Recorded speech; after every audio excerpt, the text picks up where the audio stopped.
లెక్క మాట్లాడుతున్నాను ఏమని ఇట్లా మాట్లాడొచ్చునా ఈ రకంగా మాట్లాడితే మంచిదేనా అని చెప్పి నిన్న మాట్లాడుతుండు. అసలు ఈ బూతులకు ఆద్యుడు ఎవరు? నువ్వు కాదా రేవంత్ రెడ్డి గారు? అసలు నువ్వు మాట్లాడినటువంటి బూతులు నిన్న ముఖ్యమంత్రిగా నువ్వు బట్టలు ఇప్పదీసి రోడ్డు మీద కొడతాం అని జర్నలిస్టులను పట్టుకొని మాట్లాడుతావు, సంస్కారహీనంగా మాట్లాడుతావు. అసలు గతంలో రేవంత్ రెడ్డి గారు మాట్లాడిన భాష ఒక్కసారి చూసినాక నేను మాట్లాడతా. అది ఆంజయ్ బాబు షార్ట్ గా పెట్టు.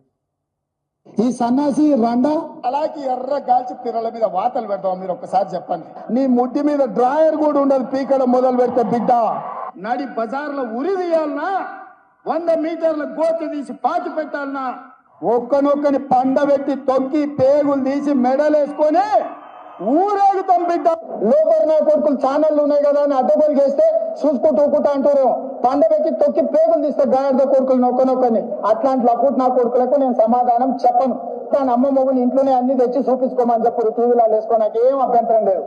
నెత్తి మీద కాలు పెట్టి తొక్కకపోతే గుండు కొట్టించుకుంటే అట్లనే నా కొడుకల్లారా రండి. అట్లనే తెలంగాణ ప్రజలు అడవి పందుల్లా అయ్యో అరే సన్నాసుడు కార్యకర్తలు వాళ్ళని పట్టుకొని యాప చెట్టు కట్టేసి లాగుల తొండలిచ్చి కొడతారని చెప్పి బోర్ల పక్కల పండబెట్టి తొక్కుతాం. వేముల వీరేశాన్ని నల్గొండ క్లాక్ టవర్ దగ్గర బట్టలు పదేసి పిర్రలు వాళ్ళ దగ్గర కొడితే ఎట్లా జవాబు చెప్పాలి? గట్లనే చెప్తాను. మూసిగేసుకొని వస్తే మూసుకు ఊడదికి బట్టలు గుడ్డలు కూడా తీసి కొట్టాలని చెప్తున్నాను. ఇంకా చాలున్నాయి. ఇంకా మా వాళ్ళు మరి 5 నిమిషాలు తయారు చేస్తే వద్దులే ఆ బూతులు ఉంటే ఇంక ఇప్పటికే పిల్లలు చెడిపోతున్న రాష్ట్రంలో 1 నిమిషానికి కుదించమని చెప్పిన. ఈ వ్యాఖ్యలు విని విని సమాజం చెడిపోతుంది, వద్దు 1 నిమిషం చాలని చెప్పిన. రేవంత్ రెడ్డి గారు, నీ భార్యా బిడ్డలా? ఎదుటి వాళ్ళకు భార్యా బిడ్డలు ఉండరా? ఎదుటి వాళ్ళకు అక్కా చెల్లెలు ఉండరా? ఎదుటి వాళ్ళ కుటుంబ సభ్యులు ఉండరా? నీ దాకా వస్తే గానీ నొప్పి తెలియదా నీకు? నువ్వు గతంలో కేసీఆర్ గారిని పట్టుకొని కాల్చి పారేయాలని మాట్లాడినావు, ప్రగతి భవన్ ను పేల్చివేయాలని మాట్లాడినావు. ఇక నీ బూతులు ఆ నోట్తో నేను చెప్పలేను. ఆ బూతులు మాట్లాడితే నా నాలుక ఖరాబ్ అవుతుంది. కానీ అంత పచ్చి బూతులు మాట్లాడినావు నువ్వు. కానీ నిన్నేమంటున్నావు? ఇట్లా అంటారా అట్లా. మరి అప్పుడు గతంలో నువ్వు అసలు బాడీ షేమింగ్ కు బ్రాండ్ అంబాసిడర్ నువ్వు కదా. కేటీఆర్ గారు కుమారుడు మైనర్ అబ్బాయి, పాపం ఆయన చదువుకునే ఒక స్కూలుకు వెళ్లే విద్యార్థి. ఆ బాబు నా పిల్లవాడిని పట్టుకొని కూడా నోటుకొచ్చినట్టు మాట్లాడినావు కదా.